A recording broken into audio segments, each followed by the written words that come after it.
obras maestras de Akira Kurosawa. Para muchos la última gran obra maestra, porque las siguientes tres películas que filmó Kurosawa, que ya son la última etapa de su carrera: Sueños en 1990, Rapsodia de agosto del 91 y El cumpleaños del 93, pues no tienen el nivel que tiene Ran. Son películas muy bellas, son películas que tocan temas importantes como, bueno, en el caso de Sueños, toda esta imaginación que Kurosawa tenía y que plasma ahí a través de 8 sueños.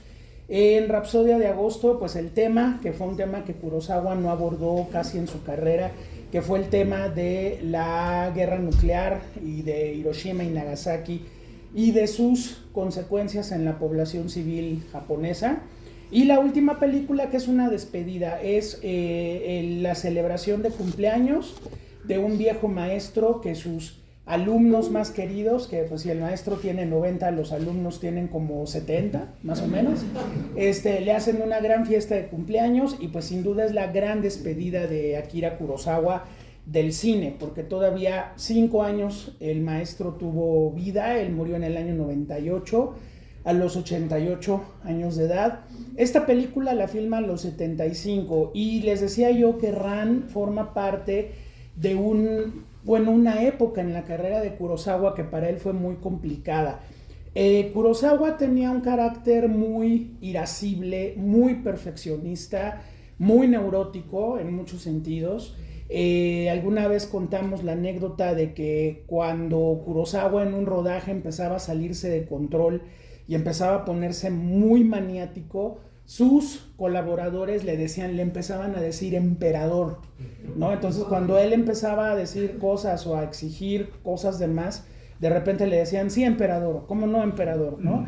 Pero no era en un sentido de respeto, era en un sentido de completa animadversión y burla a lo que Kurosawa hacía, porque, pues bueno, las generaciones que trabajaron con Kurosawa estuvieron en la Segunda Guerra Mundial y fueron testigos de cómo un emperador llevó al país a un desastre como el de la guerra y sobre todo pues a la experiencia de Hiroshima y Nagasaki. Entonces cuando Kurosawa se le empezaban a pasar las cucharadas de exigencia, su equipo mismo empezaba a decirle emperador y él ya sabía que tenía que bajarle 2 rayitas.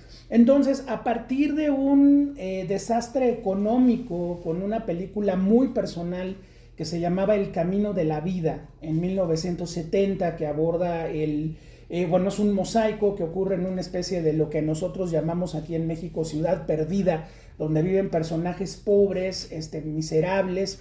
La película es un gran fracaso económico para Kurosawa y pues Kurosawa recibe las peores críticas de su carrera. Digo, la película no es tan mala ni merecía tanto odio como el que recibió en su momento, pero finalmente esto impacta mucho en el ánimo del maestro y unos días antes de la Navidad de 1970, Kurosawa le pide a su asistente personal que vaya a comprar foquitos para el árbol de Navidad, porque bueno, son budistas, pero festejan la Navidad. Entonces él iba a poner su árbol de Navidad, le pide que vaya por unos foquitos. Afortunadamente el asistente se fue sin dinero y regresó rápido a la casa y pues cuando llega descubre al maestro Kurosawa abriéndose las venas con unos pedazos de cristal. Afortunadamente le salvó la vida. Kurosawa hubiera deseado que eso no hubiera pasado, pero pues le salvó la vida y finalmente gracias a eso tuvimos todavía Kurosawa para un buen rato.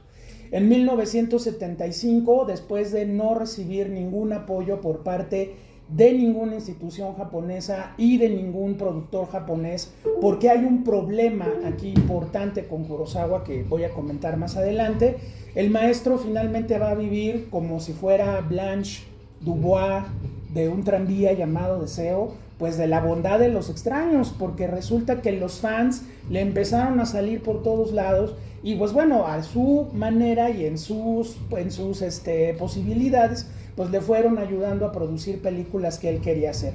En 1975 los soviéticos lo mandan llamar y le ofrecen que haga una película con ellos. Kurosawa filma una película que vimos hace un par de meses aquí proyectada, que es Dersu Uzala, la historia de la amistad entre un oficial del ejército zarista con un cazador de la tundra siberiana, película bella, hermosa, preciosa, con la que Kurosawa, pues bueno, no solamente filma su primera y única película rusa, sino que los soviéticos se ganan el Oscar de mejor película extranjera, cosa que era absolutamente insólita en ese momento. Tienen que pasar 5 años para que Kurosawa vuelva a filmar una película, en este caso una épica donde Kurosawa nos recrea el momento en el cual Japón se va a convertir en esta sociedad cerrada durante 250 años. Claro, hubo una explosión cultural y económica y de identidad japonesa maravillosa, pero cuando ganó el famoso clan de los Tokugawa, la guerra entre los señores feudales, fue cuando Japón se cerró al mundo 250 años. Entonces, el inicio de esa era y desde luego toda la violencia que implica esa era, pues la filma en una película que se llamó Kagemusha, La sombra del guerrero, en la cual el guerrero mayor pues es protegido por su propio estado, buscándole a un doble en un vagabundo que finalmente será convertido en el guerrero sombra. Y pues bueno, obviamente viene toda una crisis de identidad y unas batallas épicas maravillosas. Esa película se la produjeron Francis Ford Coppola y George Lucas en el momento en el que Coppola viene saliendo de Apocalypse Now. Lucas está a punto de la producción del Imperio Contraataca después de la Primera Guerra de las Galaxias. Kurosawa, pues bueno, propuso el proyecto, los dos se emocionaron muchísimo. Hay un chorro de fotos de Kurosawa con Coppola y con Lucas, algunas de ellas tomadas por Wim Wenders, por cierto, que por ahí andan en internet. Y entonces, bueno, cuenta la leyenda que el maestro necesitaba $20 millones para hacer Kagemusha, que más o menos son 200 millones de ahora. Entonces, George Lucas hizo una llamada a la 20th Century Fox y dijo, oigan, pues queremos 20 millones para el maestro Kurosawa porque quiere hacer su nueva película. Y la Fox dijo, desde luego que no le vamos a producir nada a alguien que pues no, ni siquiera es de Hollywood. Y en ese momento dijo Lucas, bueno, entonces los derechos de Star Wars pasan a Warner. Ustedes dicen, a los 20 minutos llegó un cheque de $20 millones con el cual el maestro Kurosawa produjo Kagemusha, se gana la Palma de Oro del Festival de Cannes. Y entonces, bueno, Kurosawa otra vez se vuelve a quedar sin nada. O sea, es muy simbólico que afuera de los estudios Toho, que son el equivalente en historia y en importancia a los estudios Churubusco de aquí de México, quien está en una estatua plantado afuera de los estudios Toho no es Kurosawa, que sin duda es una de las máximas glorias del cine japonés, es la compañera Godzilla. Godzilla está fuera de los estudios Toho. Con eso queda clarísimo algo que Kurosawa desde la época de Rashomon, o sea, desde los 50, fue creando y que esa bola de nieve finalmente fue creciendo para que Kurosawa cayera en desgracia con los productores y los inversionistas japoneses. Para muchos japoneses, Kurosawa traicionó la cultura japonesa porque sus películas eran más occidentales que japonesas. Aquí hemos hablado mucho de que algún día vamos a hacer un ciclo de Yasuhiro Ozu, que ese sí es el cine japonés donde la cámara está en posición de flor de loto y donde hay toda una ceremoniosidad muy japonesa. Esto que vimos, o si ustedes recuerdan Los Siete Samuráis, o si ustedes recuerdan muchos de los clásicos de Kurosawa, están más cerca de los westerns de John Ford, a quien desde luego Kurosawa admiraba con locura, que del cine japonés mismo. Y bueno, 2 películas, o más bien 3 películas de Kurosawa están libremente inspiradas en textos de William Shakespeare. Además, ¿qué más occidental quieren ustedes que William Shakespeare? Una de ellas, una joya que ya proyectamos aquí hace algunos años, que es Trono de Sangre, donde el maestro reescribe, reinterpreta el Macbeth de William Shakespeare a la época samurái. Luego, en una película contemporánea, hay que recordar que el cine japonés se divide en 2 tipos de producción, el Gendai Geki y el Jidai Geki. Cuando es Gendai Geki es el cine de época contemporánea, cuando es Jidai Geki es el cine de la época de los samuráis, del Japón antiguo. Entonces, la segunda adaptación muy libre que hace Kurosawa de Shakespeare pues es Los malvados duermen bien, que es Hamlet contada en un contexto de inversionistas y de empresarios japoneses en los 60, en los años del milagro económico japonés. Y bueno, con ello pues cuestionando toda la moral de un capitalismo que se le vino a Japón de una manera verdaderamente brutal, ¿sí? Y que separó profundamente a la sociedad japonesa. La tercera adaptación, si es que podemos decir ese término, es Ran. Aquí nuestra copia, que está preciosa, es la copia restaurada de Ran, la que vimos hoy. Se aventuraron a ponerle Rebelión, le pusieron en los créditos Rebelión, ¿no? Cuando sale el título de la película en un rojo sangre que vamos a ir manejando a lo largo de las 2 horas 40 minutos, ¿no? Ese término es un poco aventurado, realmente el término es más bien cercano a la palabra caos. O sea, Ran es el caos absoluto, donde finalmente fuimos testigos a lo largo de 2 horas 40 minutos de la destrucción sistemática de toda una sangre, de todo un clan, que en este caso son los Ichimonji. Ahora, Kurosawa, cuando empieza a pensar en el proyecto, estamos en 1975, o sea, estábamos justo en el rodaje de su sala. Él ya tenía la idea de hacer algo. Él había leído una historia acerca de un noble monarca japonés que en la época de los Tokugawa le acabó cediendo en vida su reino a sus 3 hijos. Los 3 hijos eran obedientes, los 3 hijos eran nobles. El señor se retiró, vivió con uno de ellos el resto de su vida sin perder su linaje y su cargo real. Ya, una historia muy feliz.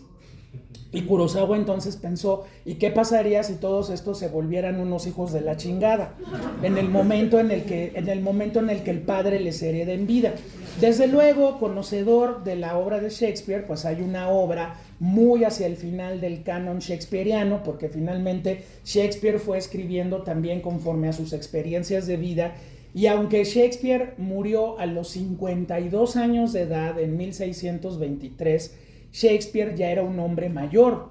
La gente no llegaba a esa edad. Shakespeare fue un caso único de alguien que llegó a 52 años de edad y ya era un anciano para su época, ¿sí? Entonces, El Rey Lear, que se escribe alrededor de 1606, es una de las obras más negras y terribles de William Shakespeare. Es la historia de un monarca que pues, precisamente decide legar en vida todo lo suyo. Tiene 3 hijas que tienen 3 maridos, cada una de ellas, y entonces estas 3 hijas que se llaman Regan, Goneril y la favorita del rey que se llama Cordelia, pues reciben lo que les toca. Pero en un momento dado Cordelia dice, ahí tiene una desaveniencia con el padre, y entonces el padre la deshereda. Le dice, entonces no tengo nada para ti, ya que rechazas mi legado, y yo tengo estas 2 hijas maravillosas que me quieren y me adoran. Las otras 2 son unas lambisconas y rastreras terribles. Cordelia es realmente un personaje de una sola pieza.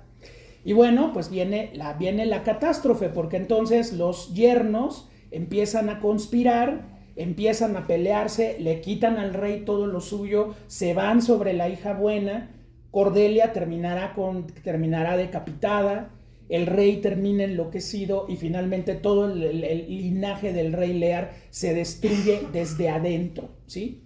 Entonces, bueno, pues dice Kurosawa que no fue la primera intención hacer un Rey Lear, pero conforme fue pasando el proyecto y conforme se fue dando cuenta que no lo iba a poder producir, él empezó a sentir una enfermedad muy grande, empezó a sentir mucha desesperación. Entonces cuentan sus allegados que él empezó con el guión en una mano y con un pincel y acuarelas y hojas en la otra, a pintar cuadro por cuadro la película, porque dijo, esta película nunca va a existir, y si no me la saco de adentro, me voy a volver loco. Y entonces finalmente pues él empezó a pintar la película inexistente, mientras vino Kagemusha y otra vez un silencio de 5 años en la carrera de Kurosawa, hasta que de pronto pues vino un productor francés maravilloso, Serge Silverman, el productor de la etapa francesa de Luis Buñuel, quien, pues bueno, cuando Kurosawa levantó la mano, pues Silverman le dijo, maestro, pues somos del cine francés, no somos Hollywood como los compañeros Lucas y Coppola, pero pues tenemos algo de lana, entonces si usted nos echa la mano con algo y nosotros le echamos la mano con algo, finalmente lograron juntar $12 millones para producir esta maravilla que acabamos de ver, y donde Kurosawa, también finalmente agarró la onda de que él tenía que poner de su parte, ¿no? Kurosawa llegó a cometer algunos excesos de producción que lo volvieron veneno para los estudios japoneses. Por ejemplo, se cuenta mucho que en Yojimbo, una maravillosa película con Toshiro Mifune, haciendo la de Samurái sin dueño, que lo contrata una familia de matones para que mate a otra familia, y luego esa familia lo contrate para que mate a la otra familia, luego entre las dos familias le meten una madriza, y luego Toshiro Mifune acaba con todo el reparto junto. Esa película, por ejemplo, el 90% de la película ocurre en una calle, donde los malos de un lado y los malos del otro viven, y Yojimbo anda en medio. Pues no mandó construir todo un pueblo japonés medieval. Pues claro, de un día llegaron los ejecutivos de Toho al rodaje y dijeron, no, está muy bonito todo, pero ¿por qué nada más filman en esta calle? No, pues es que nada más en esa calle es donde es la acción. Entonces, ¿para qué construyeron todo ese pinche pueblo, no? Había casas, molinos, caballerizas y todo. Entonces van y le preguntan a Kurosawa, y Kurosawa dice, bueno, es que mis personajes, yo luego los pongo a caminar por todo el pueblo para que se sientan en el pueblo y den las emociones que yo necesito. Pues sí, pero te echaste 80% del presupuesto en el pueblo y nada más va a salir una calle. Bueno, pues obviamente un ejecutivo, un estudio dice, jamás volvemos a trabajar con ese cuate, ¿no? Entonces, bueno, aquí, por ejemplo, Kurosawa sí pidió algunas cosas muy específicas. Por ejemplo, los castillos se construyeron para la película, porque no existían ninguno de los tres. Filmó en una zona volcánica. Generalmente él filmaba en las laderas del Fujiyama, porque es un lugar que tiene arena negra. Y por ejemplo, en Trono de Sangre, esa arena negra se ve impresionante en blanco y negro. En el caso de Ran, ahora se fue a otro volcán, un volcán activo, y ahí fue donde construyeron todas las edificaciones que vieron. El castillo no es una maqueta, el castillo que se quema sí se quema en serio, y hay una nube negra gigantesca cruzando el cielo que es real. O sea, Kurosawa siguió pidiendo cosas que solo los grandes maestros pueden pedir, pero al mismo tiempo logró tener algo mucho más contenido que le dio la fuerza que tiene Ran, y que finalmente es lo que nos deja impactados a todos. A ver, nuevamente tenemos la transculturalidad, y aquí es el Rey Lear. Entonces, acuérdense que cuando Shakespeare, o más bien Kurosawa, hace Shakespeare se acomoda a la cultura de Kurosawa. Entonces, por ejemplo, en el diseño de varios personajes de la película aparece la gran influencia teatral japonesa, que es el teatro No, que es el teatro Kabuki. Por ejemplo, esa flauta que alcanzamos a oír varias veces, que hasta cimbra los oídos, es la flauta ceremonial del teatro No. Los actores del No, que se escribe N-O-H, los actores del teatro No, cuando oyen la flauta es que se pueden mover. Generalmente el actor del teatro No está en completa quietud, y solamente cuando oye la flauta ejecuta movimientos, pero son movimientos sumamente sutiles o muy rápidos para poder pasar a la siguiente acción. El maquillaje que traen algunos de los personajes es kabuki, empezando por el propio rey, el rey Hidetora, que bueno, el actor es Tatsuya Nakadai. Tatsuya Nakadai había hecho el protagónico en Kagemusha, era un hombre joven, debe haber tenido unos 40, 45 años cuando Ran, y bueno, pues el rey ya es un hombre muy mayor, ¿no? Entonces Kurosawa le dijo, bueno, a mí me gusta cómo tú actúas, yo quiero que tú seas el rey, yo sé que tú eres un hombre joven, pero nos vamos a encargar de que te veas y te sientas como el rey. Así que, pues bueno, el actor hace un enorme trabajo actoral, pero todo el maquillaje es como una máscara de kabuki. Por ejemplo, esta escena cuando lo están flechando y están disparando y está el caos horroroso en su castillo y él está como hipnotizado viendo hacia enfrente, es una máscara de kabuki perfecta. Y luego teatro No, porque el rey empieza a enloquecer y entonces se queda quieto, se oye la flauta y se mueve rapidísimo y cambia completamente de posición, se vuelve a quedar en la posición, suena la flauta otra vez y se vuelve a hacer para acá.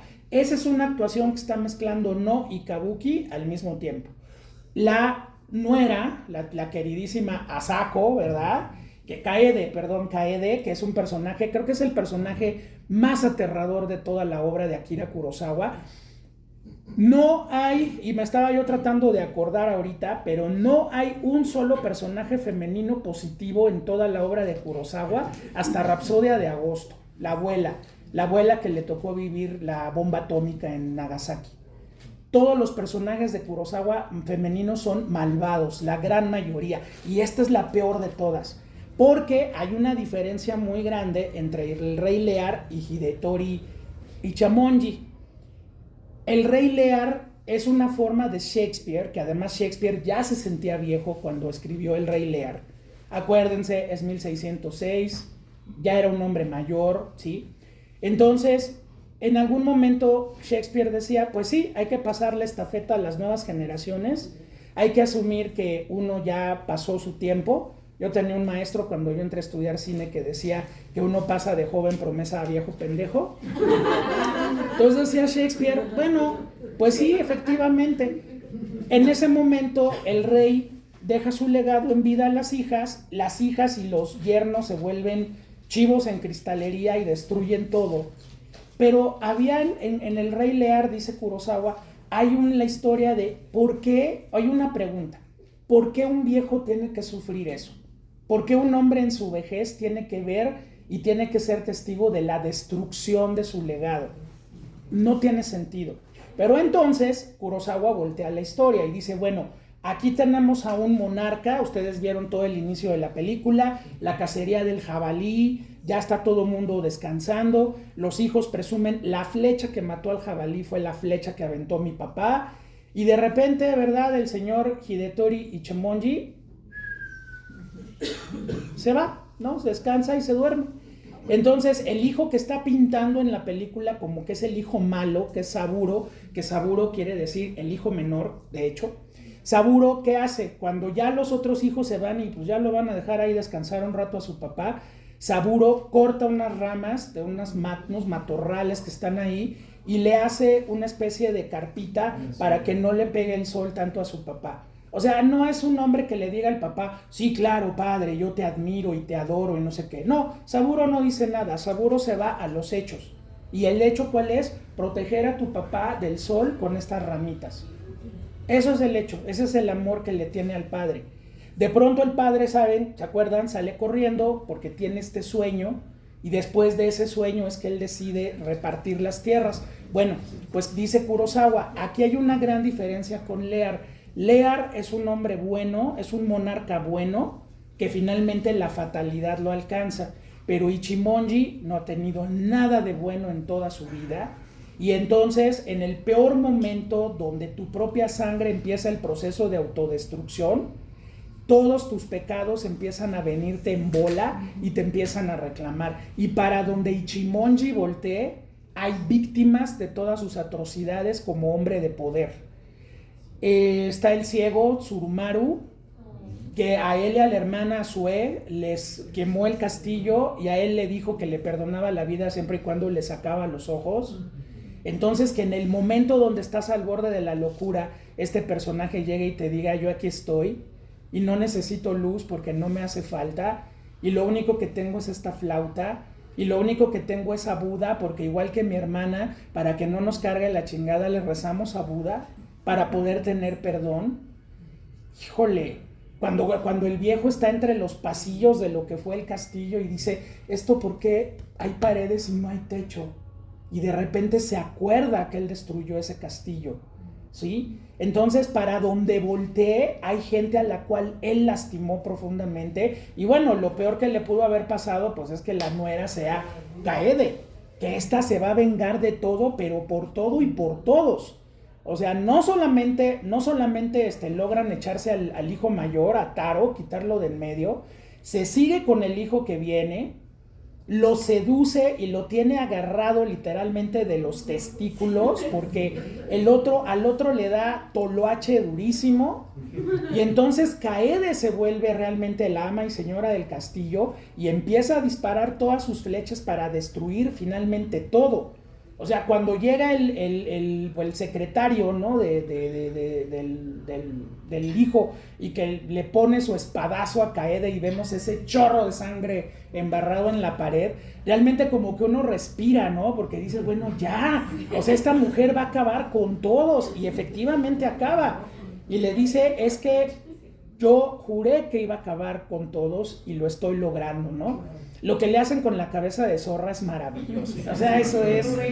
No, mire, se convirtió en zorra. ¿Quién sabe por qué? Ha de haber un chorro de zorras aquí disfrazadas de humanas, ¿no? Eso es precioso. Es una mentada de madre tan elegante, tan políticamente bien hecha, pero la película es eso. O sea, ni siquiera ese señor tan lindo que le acabó metiendo el espadazo a Kaede se va a salvar. Voltea con su señor y le dice, señor, prepárese para morir y nosotros vamos después de usted, porque ya no hay salida. Y realmente Ran es una película donde no hay salida, donde el mundo se pone al revés. Lo dice el bufón, que el bufón, por ejemplo, es una figura europea, no es una figura japonesa. Los reyes japoneses nunca tuvieron bufones. Aquí obviamente es Kurosawa mezclando culturas. Ese actor fue muy famoso, se llamaba Peter, así se hacía llamar, Peter, y era uno de los primeros actores transgénero que hubo en Japón. Y a Kurosawa le gustó mucho cómo actuaba, lo vio en un cabaret trabajando y le dijo, oye, quiero un bufón para mi nueva película, pero no encuentro, entonces ¿cómo ves si tú le entras? Y entonces ahí lo ven, ¿no? Pero es el personaje como Shakespeare utiliza al bufón, por ejemplo, del Rey Lear. Es el personaje que tiene la razón, es el único que puede ver la realidad. Y que lo dice en la película, ¿no? Dice, el mundo está al revés. Antes tú eras el patrón y yo te hacía reír. Y ahora tú me haces reír a mí, pero porque estás loco, ¿no? Cuando le pone su casquito con sus florecitas, es como cuadro de Hayao Miyazaki. O sea, ese pudo haber salido en el viaje de Chihiro, sin bronca, ¿no? Pero el final es verdaderamente aterrador. Una vez que todo el clan de los Ichimonji se destruye, el mundo entra como en tinieblas, vemos todo ya oscurísimo, y lo peor, la escena más dura de la película todavía no viene. Es la escena de Tsurumaru en la punta de esta construcción, donde sabemos que él no puede ver. El Buda se le cae, o sea, Buda cae del cielo para sumergirse en la nada, y él se queda dando palos de ciego. Y en alguna entrevista decía Kurosawa que Ran era una película muy personal para él, porque decía, esa imagen final para mí es el hombre contemporáneo si no le pone un fin a todo lo que está haciendo. Un día nos vamos a acabar cayendo sin poder ver, y por eso Tsurumaru se queda ahí en donde se queda. No sabemos qué va a pasar con él, Kurosawa ya no nos deja saberlo, pero es una imagen sumamente perturbadora. Después de toda la destrucción que hemos visto durante 2 horas 40, el último cuadro es un hombre ciego que está en la orilla del abismo y que no tiene para dónde moverse, ¿sí? Y otra cosa que decía Kurosawa era, yo soy el rey Ichimonji, lo dice en una entrevista. Y sí, Kurosawa fue un cineasta que empezó a ser mal visto por sus propios paisanos, que la generación de la nueva ola japonesa, que luego fueron viejitos igual que Kurosawa, Imamura, Oshima, todos los de la generación de los 60, empezaron a ver a Kurosawa como un anciano inservible, y su cine estaba pasado de moda, y los inversionistas japoneses le dieron la espalda. Entonces Kurosawa dice, yo me sentía como el rey Ichimonji, yo me había vuelto el loco de la casa,